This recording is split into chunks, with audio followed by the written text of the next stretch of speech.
ومكملين بالسوق. تمام. هلا هون سوق يعني مشكل نفس اللي كنا فيه، بس يعني لقدام شوي في سوق اللي فيه الهدايا والماجنت بشكل مكثف يعني. شايفين هون العطور يا اختي هدايا اكسسوارات زين حافظ. رف الجامع اللي بالسوق مثل ما شايفين، جامع الزيتونة.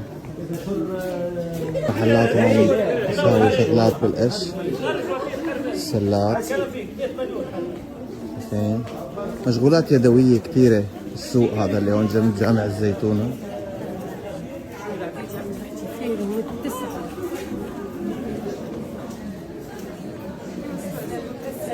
والنحاسيات شايفين عندهم شغل نحاسي كثير شعبية بالسوق. اسمه مقهى الزيتونة. هون بياعين حلو. شو هي الأكلة الحلوة؟ شو اسمها هي؟ مقرود، هذا اسمه مقرود. مقرود تونسي. مقرور تونسي. المقرور التونسي كثير طيب.